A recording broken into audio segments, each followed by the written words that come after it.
Hello दोस्तों, नमस्कार। Welcome back to क्यूदेस Sharif for the daily dose of Indian football. तो सबसे पहले बात करते हैं इंडियन नेशनल टीम के प्रिपरेशन के बारे में for the upcoming CAFA Nations Cup. So finally कल 16 अगस्त से बेंगलुरु में नेशनल टीम का कैंप लग चुका है under the new head coach Khalid Jameel.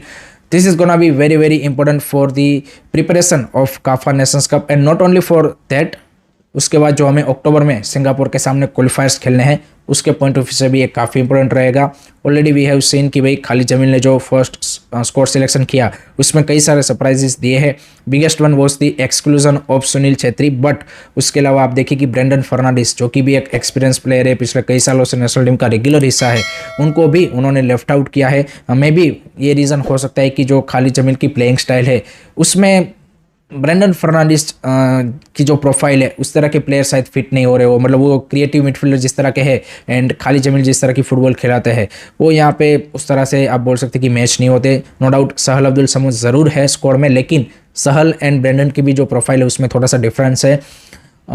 उसके अलावा अगर हम लेफ्ट आउट प्लेयर देखें जो बड़े नाम है उसमें एक तो आशीष राय है, सुभाशिष बोस है। सुभाशिष बोस तो आई थिंक मोहन बगान के साथ भी उस तरह से भी जुड़ नहीं पाए हैं। देन एडमंड लेलरेंदिका जो कि फैन फेवरेट है, उनको भी उन्होंने लेफ्ट आउट किया गया है। But this was in a way you can say कि एक्सपेक्टेड कि भाई जब भी कोई नया कोच आता है तो सर्टेन प्रोफाइल ऑफ प्लेयर्स वो यहाँ पे ड्रॉप करते हैं एंड जो उनकी प्लेइंग स्टाइल को शूट करे ऐसे कुछ प्लेयर को पिक करते हैं। तो 3-4 प्लेयर आपके ऐसे होंगे ही होंगे कि जो यहाँ पे मे बी डिजर्व करते हो या फिर होने चाहिए, बट यहाँ पे लेफ्ट आउट होंगे।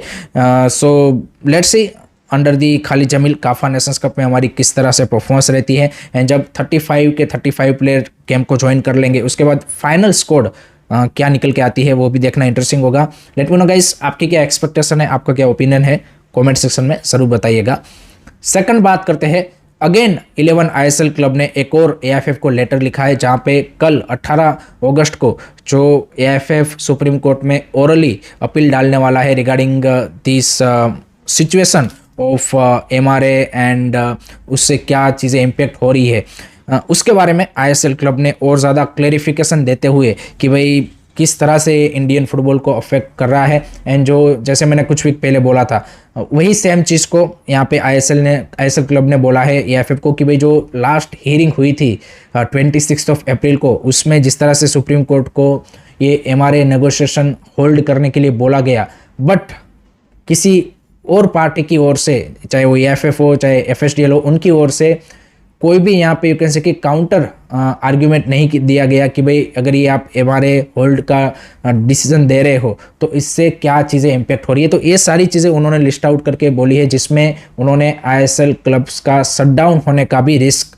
या फिर को बोला है कि कुछ क्लब शटडाउन भी होंगे अगर नेक्स्ट 1 और 2 मंथ में सिचुएशन क्लियर नहीं होगी तो। एंड ये मैंने चीज़ 1 महीने पहले बोली थी कि पहला जो स्टेप था वो था क्लबों का प्री सीजन होल्ड करने का, दूसरा स्टेप था उन्होंने सैलरी सस्पेंड की, and the third and full and final decision will be the club shutdown. So this is gonna be really really bad for Indian football. And देखिए club shutdown होने से सिर्फ प्लेयरों को अफेक्ट नहीं होता, आप देखिए कि क्लब में कई सारे भाई जो लोअर लेवल पे एम्प्लॉय होते हैं वो अफेक्टेड होते हैं। इससे कहीं ना कहीं एक आपकी जो पूरी एम्प्लॉयमेंट एक जो फाइनेंशियल आपका यहाँ पे सिस्टम है वो यहाँ पे इम्पेक्ट होता है। तो उन सब के बारे में उन्होंने बोला है।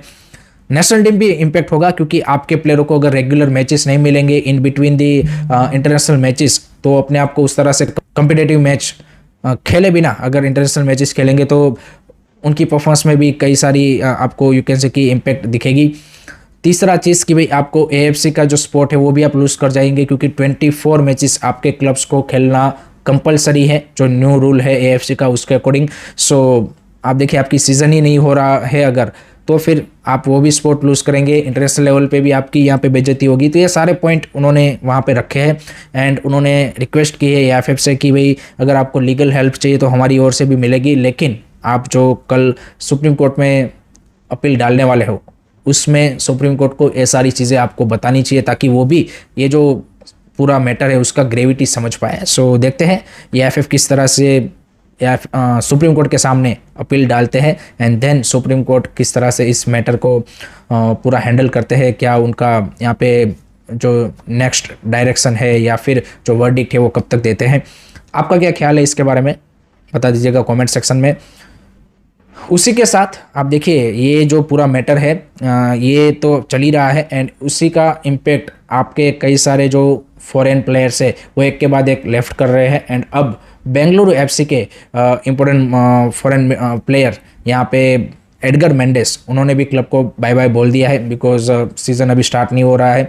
इससे पहले हमने देखा लुकास प्रेमबिला चेन्नई एफसी को छोड़ के चले गए, Jesus Jimenez left Kerala Blaster. So इस तरह के जो क्वालिटी फॉरेनर्स हैं they are leaving India and ISL. So this is not a good thing for ISL, and जल्द से जल्द आई थिंक सिचुएशन का सॉल्यूशन आना चाहिए, otherwise I think more and more foreigners will leave.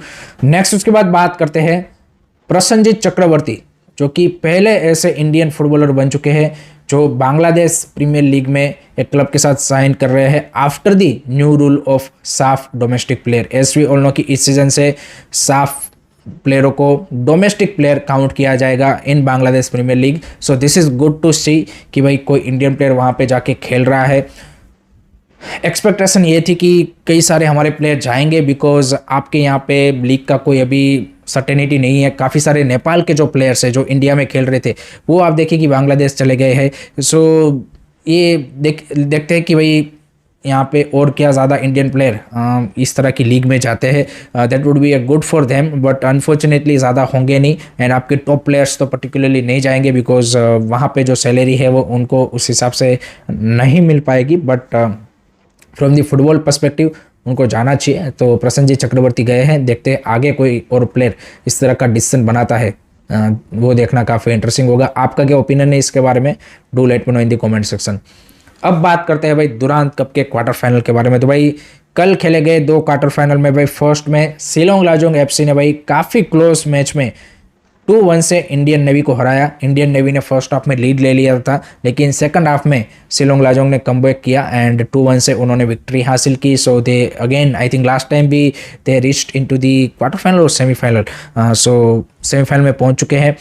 On the other side North East United FC ने भाई Bodoland FC को 4-0 की थ्रेसिंग दी है, and Alaaeddine Ajaraie is unstoppable. I think this is his 7th goal in 4 matches in Durand Cup. So he is on another level at the moment. Parthib Gogoi का भी हमें गोल देखने को मिला, एंडी का भी देखने को मिला। So overall convincing victory, crowd भी काफ़ी ज़्यादा ज़बरदस्त तरीके से आया था, बट अनफॉर्चुनेटली बोडोलैंड एफसी उस तरह से फाइट बैक नहीं कर पाया। So now it's gonna be north east derby in semifinal, Shillong Lajong versus north East United FC. Last year भी आई थिंक दुरांत कप में ये मैच हमें देखने को मिला था समवेयर। सो देखते हैं क्या रिजल्ट निकल के आता है, but North East is again favourite and they have again chance to reach into the final. आज के अगर क्वार्टर फाइनल्स की बात करें तो भाई बड़ा मैच है। It's Kolkata derby between Mohun Bagan super giant and East Bengal FC. दोनों ही टीमें कुछ इंपॉर्टेंट प्लेयरों को मिस आउट कर रही है। ईस्ट बंगाल की ओर से यहाँ पे देखें तो भाई उनके जो फॉरेन मिडफील्डर है पैलेस्तीन मिडफील्डर मोहम्मद राशिद, वो यहाँ पे नहीं होंगे क्योंकि उनके फादर का रिसेंटली वो पास्ट अवे हो चुके हैं। सो वो यहाँ पे टीम के साथ अभी नहीं है। उसके अलावा जय गुप्ता जो नई साइनिंग है वो भी अभी टीम में ज्वाइन नहीं किए हैं। पीवी विष्णु मतलब फुल्ली फिट नहीं है, so he will be on the bench. अगर ज़रूरत पड़ी तो यहाँ पे आपको ऑन द फील्ड दिख सकते हैं। On the other side Mohun Bagan की बात करें सो उनके लिए भी सुभाशिष बोस, कियान नसीरी एंड मनवीर सिंह, ये तीनों यहाँ पे लेफ्ट आउट है। So it is gonna be interesting match. Molina ने बोला कि भाई नो डाउट ये ऑफिशियल टूर्नामेंट है दुरांत कप, लेकिन still it's pre season match, so maybe आपको मोहन बगान का बेस्ट वर्जन ना देखने को मिले। एंड उन्होंने वही सेम चीज़ ईस्ट बंगाल के लिए भी बोली। जो ईस्ट बंगाल के कोच है ऑस्कार ब्रूजन, उन्होंने बोला कि this kind of matches is very very important because हमें यहाँ पे अपना जो बेस्ट लेवल है वो अचीव करना है। सो कांटे की टक्कर होगी भाई कोलकाता डार्बी में, एंड देखते हैं वो reach into the semifinal of Durand Cup. आपका क्या प्रेडिक्शन है बता देना कमेंट सेक्शन में। So that's it from my side guys regarding today's Indian football news. I hope कि आपको वीडियो पसंद आया होगा। Keep supporting Indian football, don't forget to like share subscribe की। जय हिंद, जय भारत।